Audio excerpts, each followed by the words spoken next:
The maternity ward smelled of antiseptic and quiet exhaustion, the kind of place where time slowed and emotions rose to the surface without warning. New mothers lay half awake, half dreaming, suspended between pain and wonder.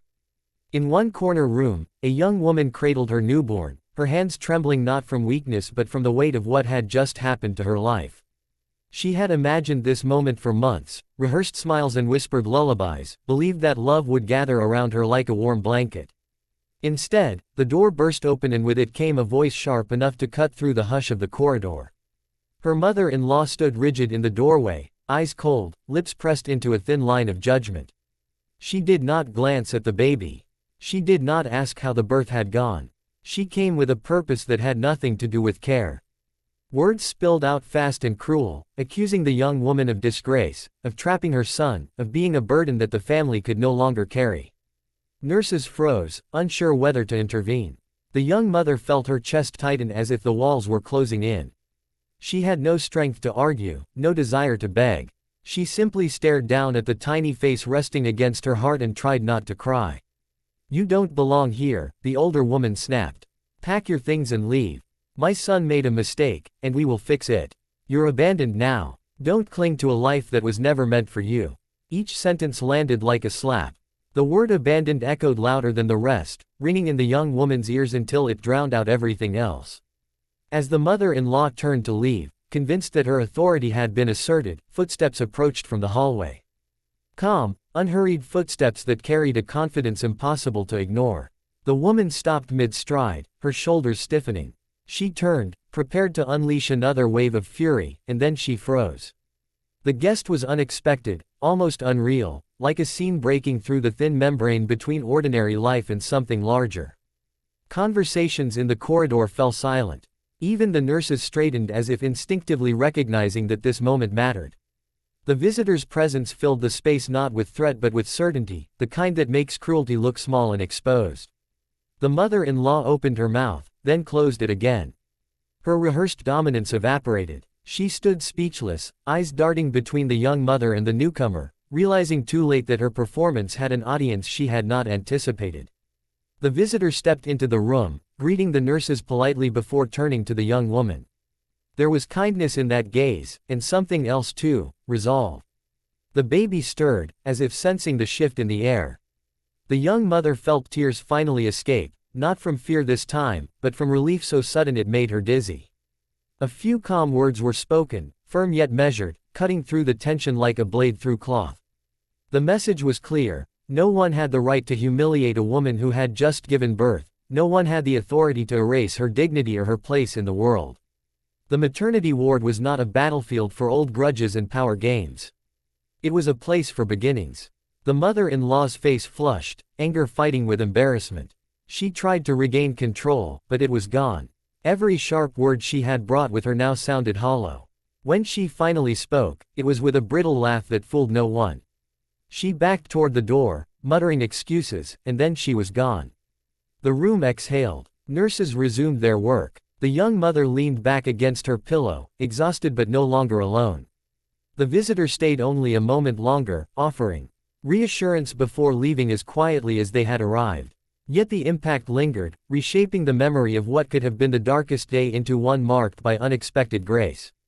Elsewhere, on a brightly lit television set, another confrontation unfolded under very different circumstances but driven by a similar clash of values. The studio audience buzzed with anticipation as the conversation on The View took an unexpected turn. What had begun as light discussion shifted when Behar pressed a point too hard, her tone sharpening as she challenged Dolly Parton on issues that brushed close to personal conviction. Dolly listened patiently at first, her trademark warmth intact, her smile gentle but guarded. She had spent decades navigating interviews, deflecting hostility with humor and grace. But there are moments when even the most seasoned performer decides that silence would be a betrayal of self. This was one of those moments. As the questioning grew more pointed, Dolly's expression changed. The smile faded, replaced by something firmer. She leaned forward, eyes bright not with anger alone but with clarity. When she spoke, her voice remained calm, yet every word carried weight. She spoke about respect, about the danger of simplifying complex lives into talking points, about the importance of listening rather than assuming.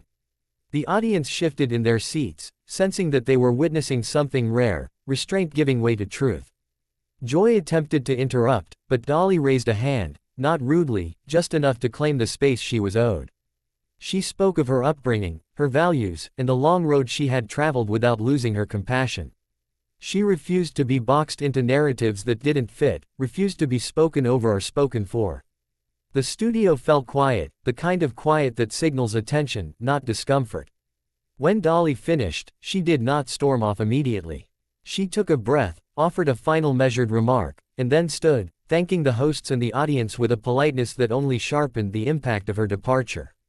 Cameras followed her as she walked away, leaving behind a panel momentarily unsure of how to recover. Both moments, though worlds apart, shared a common thread. They were about boundaries drawn at last, about voices rising not in chaos but in defense of dignity.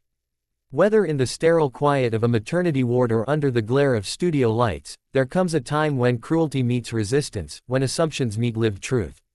For the young mother, that day would forever be remembered not just for the pain of rejection but for the miracle of being seen.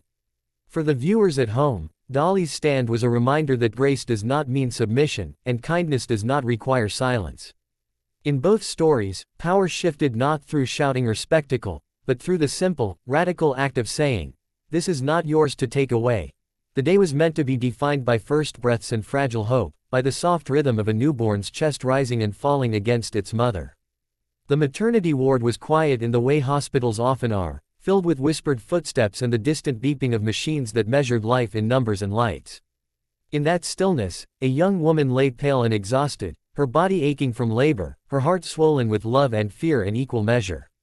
She had not slept, had barely spoken since the birth, and yet she felt more awake than ever before.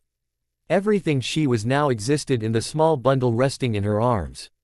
She did not hear the approaching footsteps at first, did not sense the storm until it was already at the door. When it opened, the atmosphere changed instantly. Her mother-in-law entered without greeting, without softness, her presence heavy with resentment that had been building long before this day.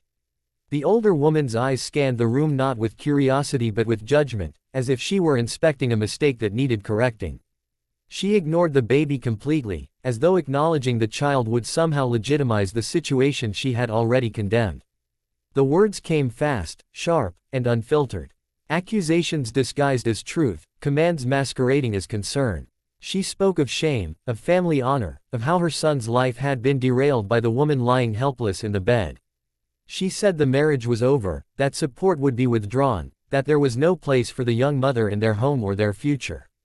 Then came the sentence that crushed everything else beneath it: "You are abandoned." It was not shouted. It was delivered coldly, with the finality of a verdict. The young woman felt the room tilt. Her hands tightened around the baby, instinctively shielding the tiny body from words it could not yet understand but that already threatened its world. Nurses hovered uncertainly, caught between protocol and compassion.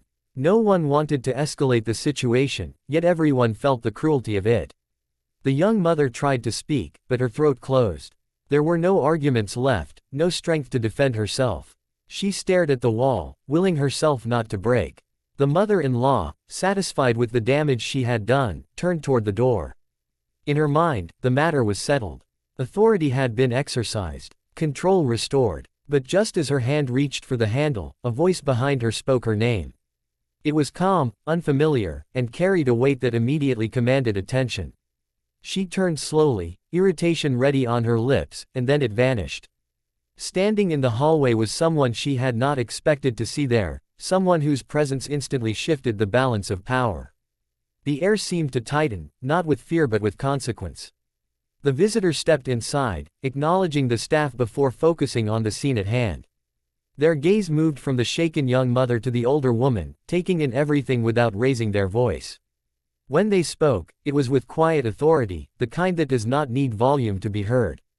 They reminded the mother-in-law where she was, what this place represented, and how unacceptable her behavior had been. Each sentence was measured, precise, and impossible to dismiss. The mother-in-law attempted to interrupt, to reclaim the dominance she had wielded moments earlier, but the words would not come. Her face reddened, her confidence drained. For the first time, she looked unsure. She glanced at the nurses, at the young mother, and finally at the visitor, realizing that her cruelty had witnesses and consequences. In that realization, she fell silent. The visitor turned to the young woman then, offering reassurance and respect. They spoke of support, of rights, of the fact that no one could erase her worth or her role as a mother. The young woman felt something inside her loosen, a knot she hadn't known was there. Tears slid down her cheeks, but this time they carried relief. The baby stirred softly, as if responding to the calm that had returned to the room. Without another word, the mother-in-law left. The door closed behind her with a soft click that felt louder than any shout. The nurses moved again, the ward resumed its rhythm, but nothing was quite the same. A line had been crossed and then redrawn, firmly, unmistakably. Far away from that hospital, under the bright lights of a television studio, another woman faced a different kind of confrontation. The set of The View buzzed with energy as cameras rolled and the audience settled in. Dolly Parton sat poised, her presence warm and familiar, her smile a comfort to millions. She was there to talk about her work, her music, her philanthropy, but conversations on live television have a way of drifting into more contentious waters. Behar leaned in with a question that carried an edge, pressing Dolly on topics that touched personal belief and public expectation. At first, Dolly responded with her usual grace, offering thoughtful but gentle answers, trying to keep the conversation balanced. Yet as the questioning continued, the tone sharpened. Assumptions crept in, simplifying a life that had been anything but simple. Something changed in Dolly then. Not anger in the explosive sense, but a clear decision that she would not allow herself to be reduced or misrepresented. She straightened in her chair, her expression composed but firm. When she spoke, the studio grew quieter. Her voice remained steady, but every word carried conviction. She spoke about respect, about the danger of talking over people instead of listening to them. She reminded everyone that compassion and conviction can coexist, that a person's values are shaped by experience, not by sound bites. She acknowledged differences without apologizing for who she was. The audience watched, transfixed, as a woman known for kindness demonstrated that strength and warmth are not opposites.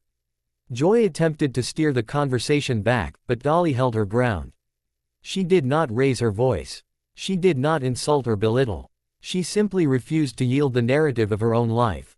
When she finally stood to leave, it was not in a burst of drama but with deliberate calm. She thanked the hosts, nodded to the audience, and walked off the set, leaving behind a silence that spoke louder than applause.